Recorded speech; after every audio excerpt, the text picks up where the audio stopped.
Dans le sous-sol d'un musée d'art de San Francisco, Melissa Johnson examine attentivement une collection d'aquarelles du XIXe siècle qui vient d'arriver.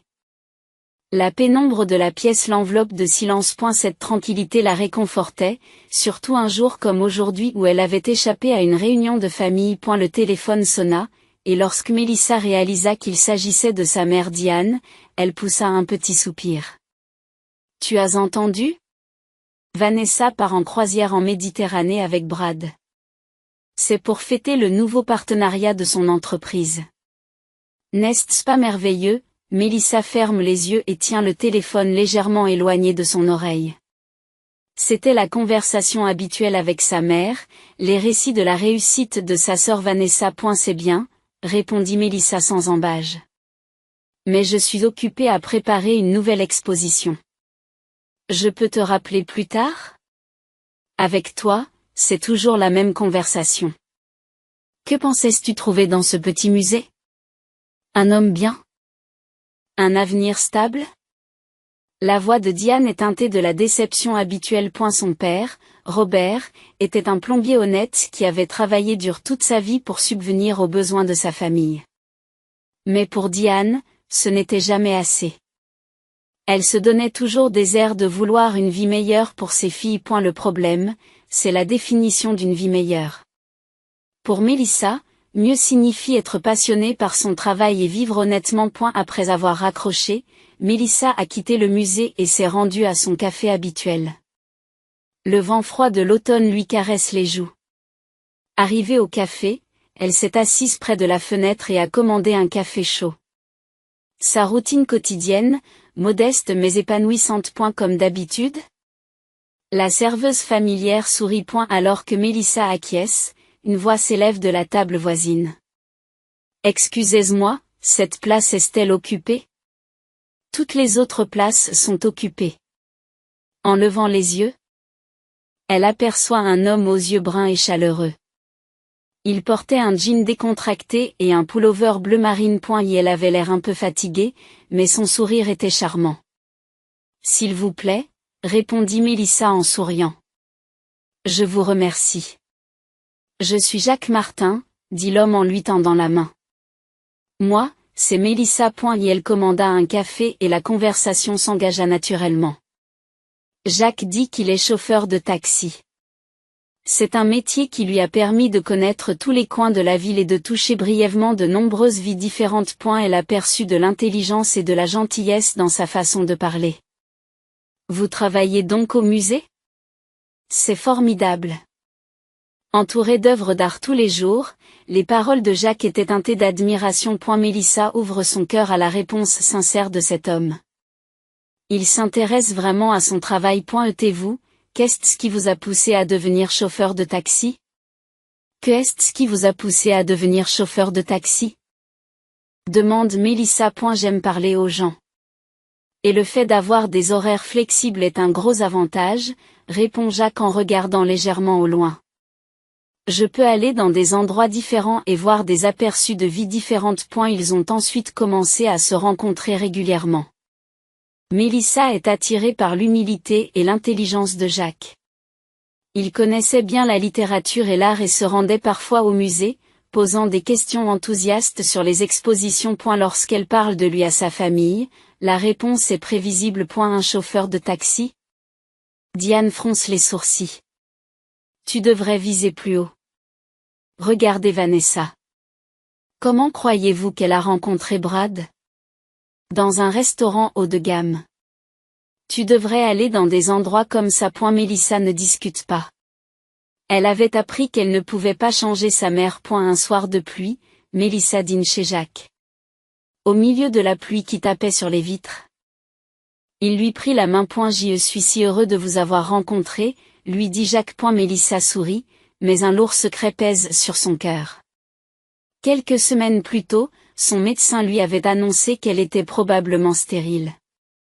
Avoir des enfants serait presque impossible. Jacques, il faut que je te dise quelque chose, dit-elle d'une voix tremblante. Puis elle a tout révélé. Tu es parfaite telle que tu es. Je veux passer ma vie avec toi, avec ou sans enfant, la rassure Jacques en lui serrant fermement la main. Les larmes coulent.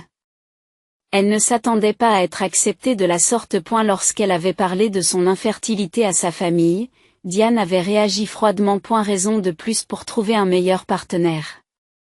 Un homme financièrement stable te donnerait des options, comme l'adoption. Mais la décision de Mélissa était ferme. Elle avait décidé d'épouser Jacques. Jacques recevait parfois des appels téléphoniques mystérieux. Et parfois, les cadeaux qu'il offrait à Mélissa semblaient trop chers pour son salaire. Lorsqu'elle l'interrogeait, il se contentait de sourire et de dire « J'ai des relations. » Mélissa lui fait confiance et ne cherche pas à en savoir plus. Alors que les préparatifs du mariage avançaient, Vanessa est venue rendre visite à sa sœur. Tu es sérieuse? Épouser un chauffeur de taxi? Vanessa regarde Mélissa avec incrédulité. Brad est au sommet de son secteur d'activité. Il connaît beaucoup d'hommes que nous pourrions te présenter. Mélissa a souri et a répondu « J'aime Jacques. Pas son travail, mais ce qui le st. Et la date du mariage a été fixée et les invitations ont été envoyées. » Quelques amis proches de Jacques, à Contreségur, la famille de Mélissa ont répondu qu'ils seraient présents. Vanessa lance un dernier avertissement à Mélissa. Ne dis pas que je ne t'ai pas prévenu. Mélissa a répondu calmement, ne t'inquiète pas. Je ne regretterai pas mon choix.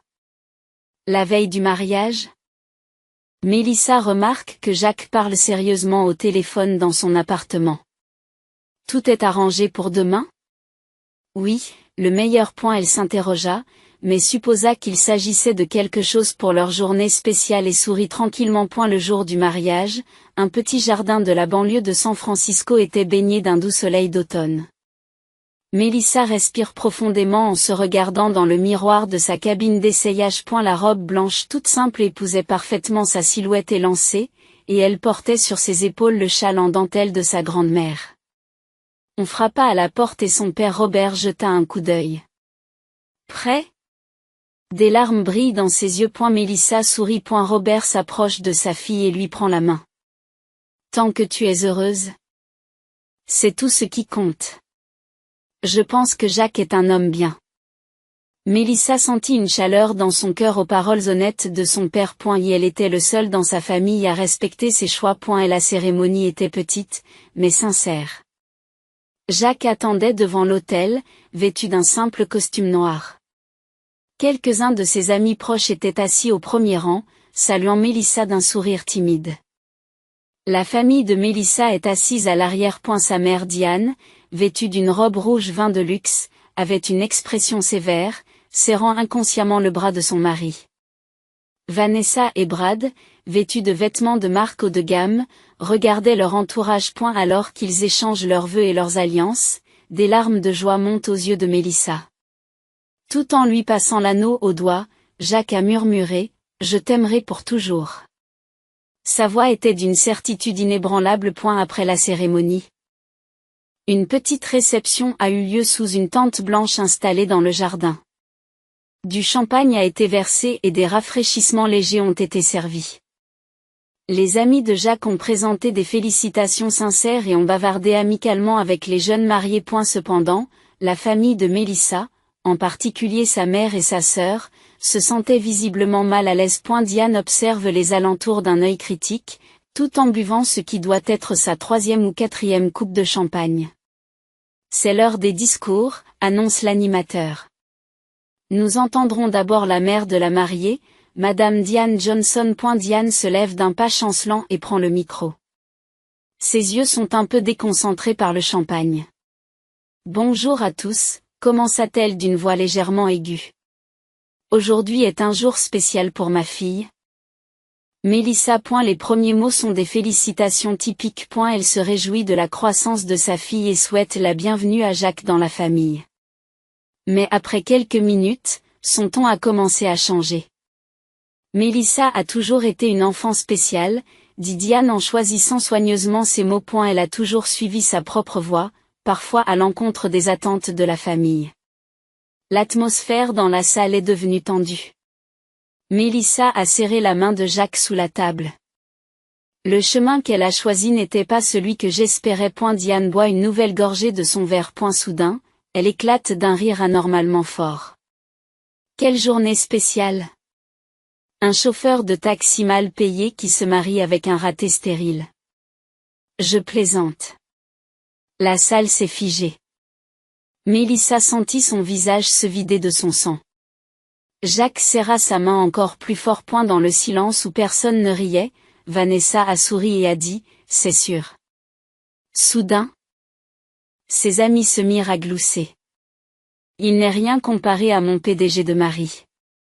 Vanessa lève son verre et regarde fièrement Brad. Le corps de Mélissa tremble de colère et d'humiliation. Elle tente désespérément de retenir les larmes qui menacent de déborder. Son père Robert se lève et dit d'une voix sévère, « Diane, ça suffit ». Mais Diane n'a pas tenu compte de ses paroles et a essayé de continuer. À ce moment-là, Jacques se lève discrètement. Il prit doucement la main de Mélissa et lui murmura à voix basse, « Dois-je leur dire la vérité sur moi, dois-je leur dire la vérité sur moi ?» Mélissa a regardé les yeux calmes de son mari. Voyant la détermination et l'amour qui s'y reflétaient, elle acquiesça lentement. Des larmes coulent sur ses joues. Jacques essuie doucement ses larmes et se dirige vers le microphone. La salle retient son souffle, observant avec suspense l'approche du marié silencieux. L'expression de Jacques était calme, ne montrant aucun signe de colère. Et elle se racle légèrement la gorge et commence à parler doucement. Merci à tous d'être venus célébrer ce jour spécial avec Mélissa et moi. Sa voix était basse et posée, mais elle résonnait dans toute la salle. Diane retourna maladroitement à sa place et Vanessa croisa les bras d'un air froid. On a dit que j'étais chauffeur de taxi. C'est vrai, sourit Jacques. Je conduis un taxi. 2 fois par semaine, à heure fixe. Les murmures se répandent dans la salle. Même Mélissa a regardé son mari d'un air perplexe. Cependant, c'est un passe-temps pour moi, une façon d'entrer en contact avec la vie des gens, poursuivit-il. Ce n'est pas ma profession. Diane fronce les sourcils, tandis que Vanessa et Brad échangent des regards confus. Il y a 10 ans, j'ai créé une entreprise technologique dans un garage. Cette entreprise a été rachetée par une grande société 2 ans plus tard, et depuis. Je l'ai trouvée et j'ai réussi à me retirer de plusieurs sociétés. Les mots de Jacques ont changé l'atmosphère de la pièce. Les expressions de la famille de Mélissa se figèrent en particulier. Récemment, j'ai fondé une entreprise appelée Innovate Now, que j'ai vendue à une grande société de technologie l'année dernière. Dès qu'il a prononcé ce nom, Brad, le mari de Vanessa, a soudain changé de couleur et s'est levé. Martin, dit-il d'un air incrédule. Jacques Martin? Jacques sourit calmement et acquiesce. Je me suis dit que tu me semblais familier, poursuivit Brad d'une voix tremblante. C'est donc vous le J, Martin. Il s'est retourné pour expliquer à ceux qui l'entouraient. C'est une légende dans l'industrie. L'un des entrepreneurs les plus prospères de la Silicon Valley. Et la salle bourdonne de chuchotements. Mélissa regarde son mari avec des yeux écarquillés, puis sa mère. Diane est devenue pâle? Ses lèvres tremblent. Brad poursuivit avec une excitation croissante. Le prix de vente d'Innovate Now n'a pas été divulgué, mais les initiés du secteur affirment qu'il dépasse les 2 milliards de dollars. C'est l'une des personnalités les plus influentes de notre secteur. Les yeux de Vanessa s'écarquillent aux paroles de son mari et la main qui tient le verre de vin tremble. Jacques a tranquillement ajusté le microphone. Cela ne m'intéressait pas d'en faire étalage. Je voulais construire des relations authentiques. Je voulais trouver quelqu'un qui m'apprécierait pour ce que je suis, et non pour mon argent ou mon statut. Et elle se retourna pour regarder Mélissa, lui adressant un regard plein d'amour. Et je l'ai trouvé. Des larmes brillaient dans les yeux de Mélissa. Elle a souri en réponse au regard de son mari. Mélissa est tombée amoureuse de moi en tant que chauffeur de taxi. Elle écoutait mes histoires et s'intéressait à mes pensées. Pas à mon compte en banque ou à mes entreprises. Jacques s'est retourné vers le public. En conduisant un taxi, je peux entrer en contact avec différentes vies. Riches ou pauvres, prospères ou en difficulté, tout le monde monte dans la même voiture et se retrouve dans les mêmes embouteillages. Je pense qu'il y a du vrai là-dedans. Robert, le père de Mélissa, souriait fièrement. Pendant ce temps, Diane et Vanessa restaient sans voix, complètement abasourdies. Maintenant, à propos de ce commentaire sur l'échec de la stérilité, Jacques a légèrement changé de ton. Mélissa m'a honnêtement parlé de nos faibles chances d'avoir des enfants. C'était très difficile pour elle. Il a pris une grande inspiration et a continué. Mais pour moi, cela ne diminue en rien notre amour. Les familles se présentent sous différentes formes. Nous avons des options. L'adoption en est une. Mais c'est quelque chose que Mélissa et moi déciderons ensemble. Diane rougit d'embarras et baisse le regard. Permettez-moi de dire une dernière chose. Jacques hausse légèrement le ton. Aujourd'hui, c'est le jour de notre mariage. Je souhaite que ce soit un lieu de félicitations, et non de critique ou de comparaison. La salle se tait, suspendue à chacun de ces mots. Mélissa, merci de m'avoir rencontré. Tu m'as vu en tant que personne, pas pour mes titres ou ma richesse. C'est ce qui compte le plus pour moi. Il pose le micro et revient vers Mélissa. Elle s'est levée et a serré son mari dans ses bras. Le public applaudit chaleureusement. Robert se lève et lève sa coupe de champagne. Aux mariés. Tout le monde se lève et lève son verre. Même Diane et Vanessa, gênées, ont levé leur verre. Et la fête a repris. La musique a retenti et les gens ont commencé à danser. Mais l'atmosphère à la table de la famille de Mélissa a complètement changé. Brad s'est approché de Jacques et a essayé de lui tendre une carte de visite. Pourrions-nous parler un jour? Jacques a poliment accepté la carte, mais l'a gentiment refusée. Profitons de la fête aujourd'hui. Les affaires peuvent attendre. Mélissa a trouvé sa mère seule sur la terrasse. Elle s'approche doucement. Maman. Diane se retourne et regarde le visage de sa fille. Ses yeux sont rouges, comme si elle avait pleuré, et son maquillage est légèrement taché. Mélissa, Elle trébuche sur ces mots. Je sais que tu ne savais pas, dit Mélissa à voix basse. Ce n'est pas seulement ça, dit Diane d'une voix tremblante. J'avais tort. Sur toi, sur Jacques, sur tout. Mélissa attend en silence que sa mère continue. J'ai toujours vécu en prétendant être ce que je ne suis pas. Honteuse du travail de ton père. À la recherche d'une vie meilleure. Les larmes montent aux yeux de Diane. Mais aujourd'hui, j'ai compris ce qui me manquait. Mélissa prend la main de sa mère. Il n'est pas trop tard. Diane serre la main de sa fille en retour. Peux-tu me pardonner? Avec le temps, dit doucement Mélissa. Aujourd'hui est un jour de nouveau départ. Les deux femmes se tiennent tranquillement sur la terrasse, regardant le ciel au crépuscule. Le lendemain matin, dans une suite luxueuse d'un hôtel du centre-ville de San Francisco, Mélissa s'est installée sur le balcon et a respiré profondément. Et la ville s'étendait au-dessous d'elle, enveloppée dans la brume du matin, avec une partie du Golden Gate Bridge visible au loin. Les événements de la veille ne sont plus qu'un rêve. De retour dans la chambre, elle trouva Jacques en train de leur servir du café à tous les deux. Il sourit à sa femme. Le téléphone n'arrête pas de sonner depuis le début de la matinée, dit-il en désignant son smartphone. C'est le tien. Mélissa fronça les sourcils en décrochant son téléphone. 15 appels manqués. 8 de sa mère, 7 de sa sœur Vanessa. Et plus de 20 SMS. Eh bien, s'étonne Mélissa. C'est peut-être la première fois qu'il me contacte autant. Jacques haussa les épaules et rit. J'aurais pu le prévoir. Mélissa prend une gorgée de café et respire profondément. Je ne sais pas si je dois les rappeler. Je te soutiendrai quelle que soit ta décision, dit Jacques en posant la main sur son épaule. Mais c'est quelque chose que tu devras affronter un jour ou l'autre. Mélissa regarde son mari dans les yeux. Pourquoi ne m'as-tu pas dit que tu étais un entrepreneur qui réussissait si bien? Jacques buvait son café en silence, semblant choisir ses mots avec soin. Je voulais que tu me vois tel que je suis. Pas pour mes titres ou ma richesse. Dit-il en regardant par la fenêtre. Trop de gens ont été attirés par mon argent et mon statut. Je cherchais quelqu'un qui me verrait tel que je suis.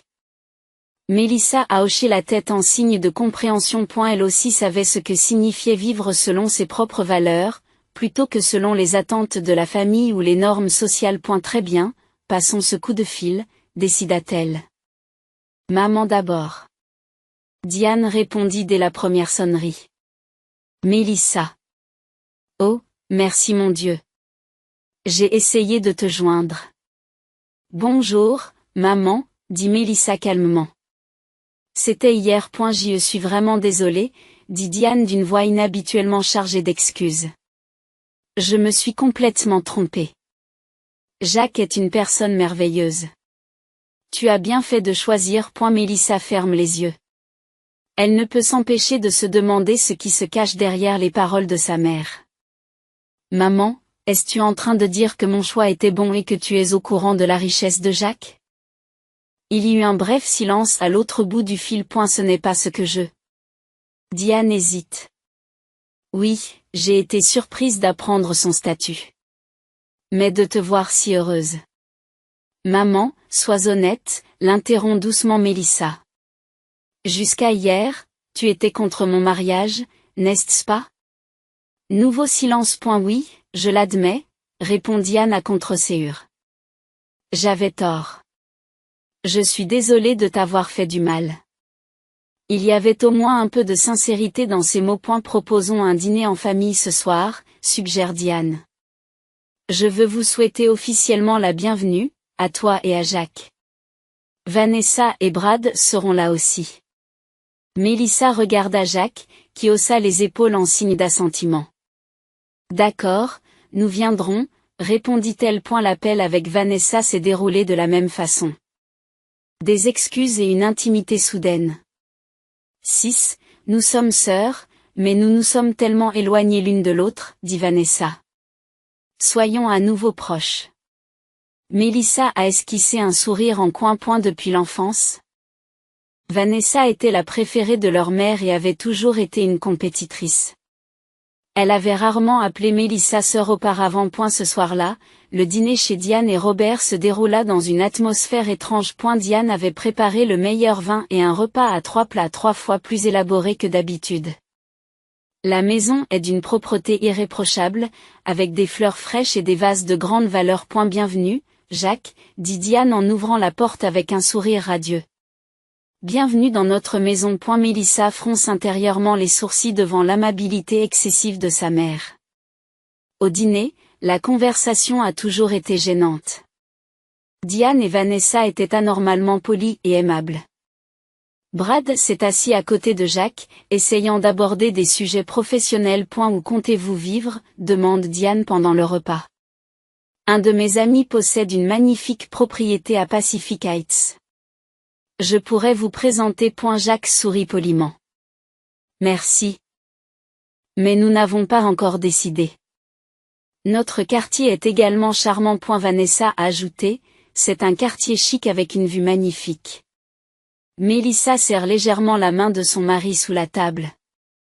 Ils avaient déjà acheté en secret une petite mais charmante maison près de l'appartement de Mélissa. Elle disposait d'un jardin pour jardiner et d'une pièce supplémentaire qui pourrait potentiellement devenir une chambre d'enfant à l'avenir. Alors que les bouteilles de vin se vidaient et que le dessert était servi, la conversation s'est progressivement rapprochée de la vérité. En fait, commença Vanessa, qui semblait avoir du mal à parler, l'entreprise de Brad a connu des difficultés ces derniers temps. Le marché est en baisse depuis 6 mois et les investisseurs deviennent nerveux, explique Brad.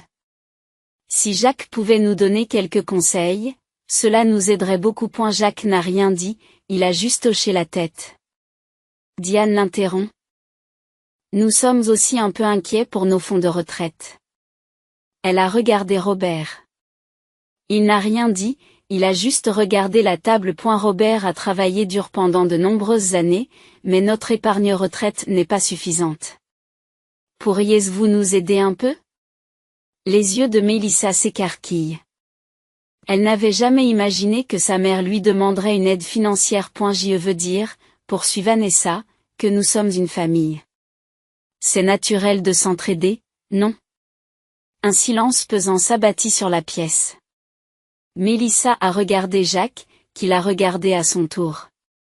Une compréhension silencieuse s'est installée entre eux. Nous y réfléchirons, dit Jacques calmement. Il est important d'aider les familles. Diane et Vanessa semblent soulagées. Après le dîner, lorsque Mélissa et Jacques sont montés dans leur voiture, ils sont restés silencieux pendant quelques secondes. Puis ils ont soudain éclaté de rire. Je n'arrive pas à y croire, dit Mélissa en secouant la tête.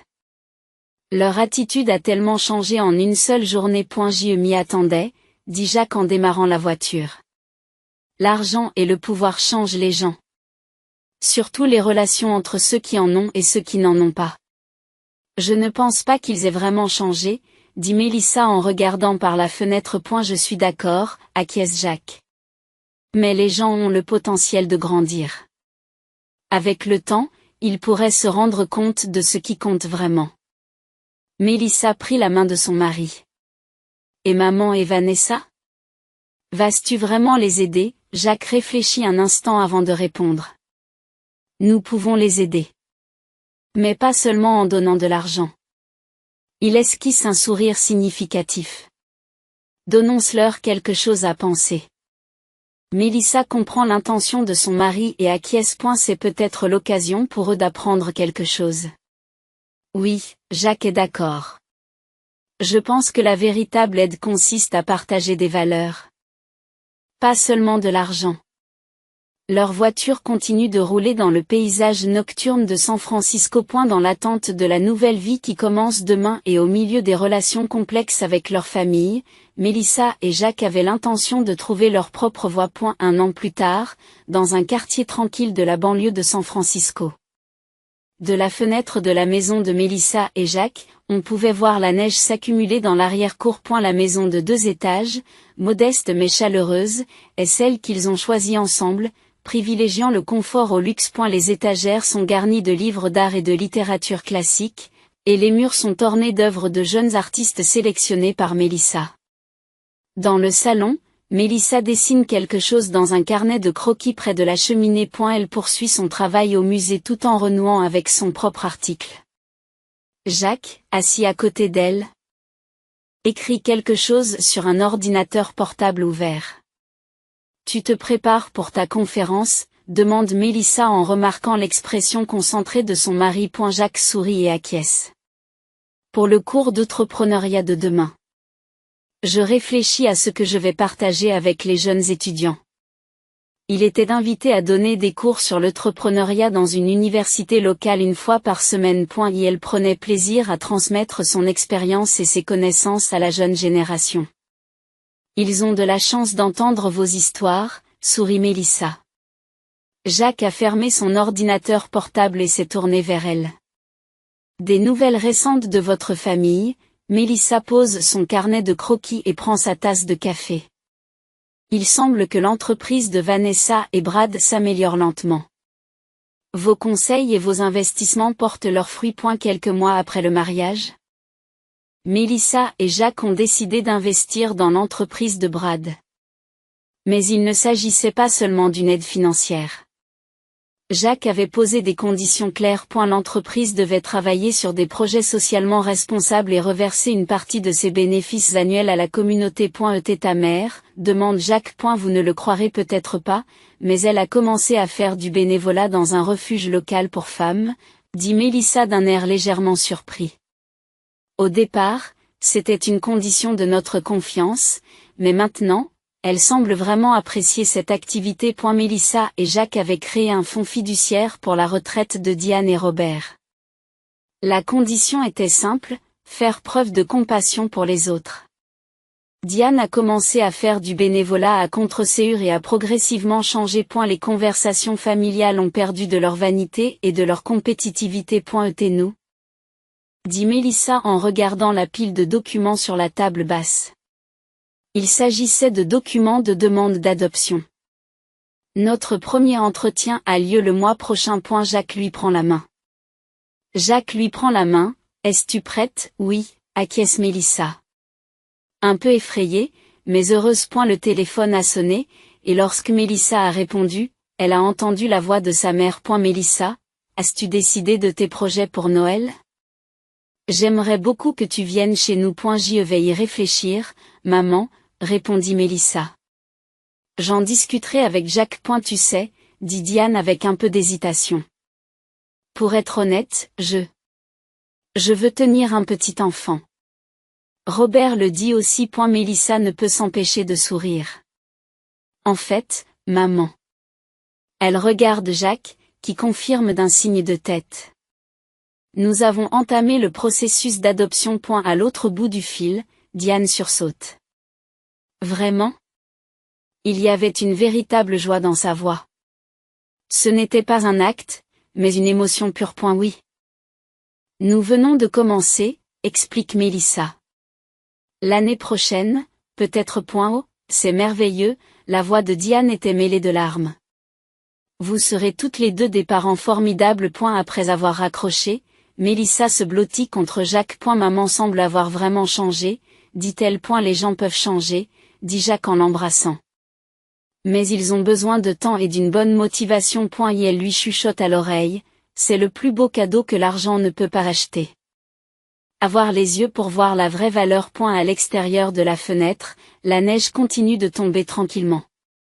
Comme le début d'une nouvelle saison, la vie de Mélissa et Jacques, ainsi que leur relation avec leur famille, entrait dans une nouvelle phase. Chacun commence à comprendre, petit à petit, ce qu'est la vraie valeur et ce que signifient les liens familiaux.